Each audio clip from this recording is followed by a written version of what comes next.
To begin making our fish weaving, we are going to start with a large sheet of paper. Then we're going to carefully fold that paper in half, making sure that our edges line up before we smush it down. So once I see that both of these corners line up well, then I'm going to hold that side down with one hand, and with my other hand, smooth it out to the other side. This will give us a pretty even folding. So you can see here, none of the parts overlap. They match up really well. Then I'm going to turn it sideways so that it opens on top. The part that folds should be closer to me. Now for the next step, we're going to use this little piece of cardboard that I've cut out and measured. It's about 1.5 inches wide. And I'm going to trace this all the way across the bottom.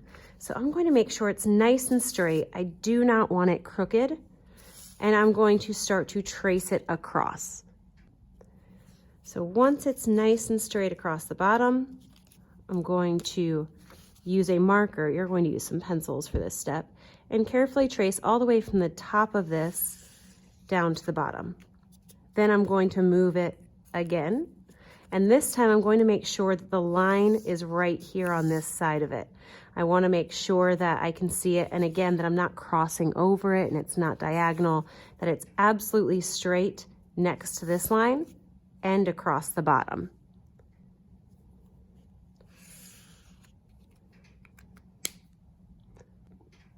I'm going to keep doing that all the way across, each time making sure that I'm checking that it's in a good spot.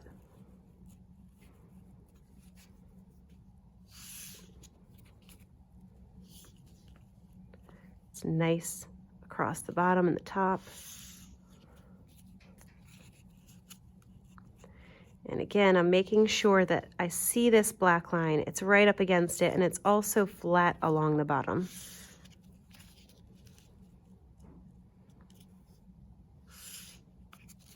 When I'm done, I'll be left with all of these lines right here.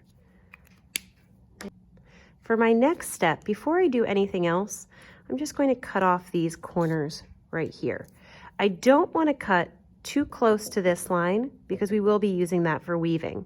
So what I'm going to do is I'm going to go from this line over with my finger and then maybe even go up just a little bit. And that's where I'm going to start to cut and cut off that corner. I'm going to keep that triangle. And I'm going to do the same thing on this side. So I see that here's the top of my line. My finger is going to go over this way and maybe just go up a little bit. And then I'm going to cut that corner off. So now I have these 4 triangles that are left.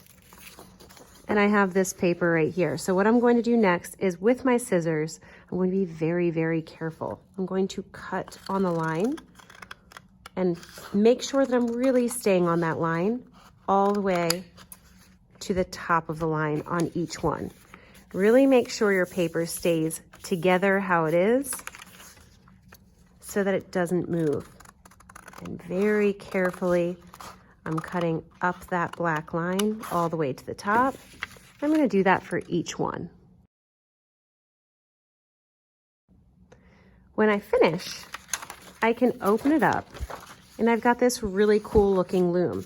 Now this side, the side that I drew on, is going to be the back side because I want it to be neat. This side will be the front side that I use.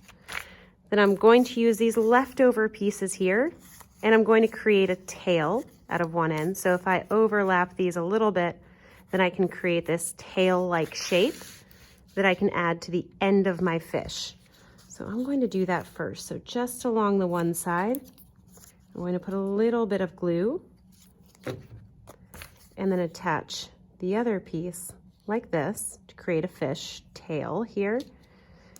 And then I want to glue this to the back side because I don't want to see those glue marks. I'm just going to put this right at the end of my fish right here. So now he's got a little tail. And then I have 2 other triangles left. And what I'm going to do is the straight side of my triangle right here should be on the side where the tail is. And I'm going to glue one on top and one on the bottom. So there's a diagonal side right here and then the straight side. Straight side again goes towards the little tail. So I have that one there. And then I'm going to do the same thing on the bottom. So I'm going to take this triangle and I have a straight side here. The straight side goes towards the tail. And I will glue that one on this side like this. What we're left with is a really cool looking fish loom that we'll begin to weave next week.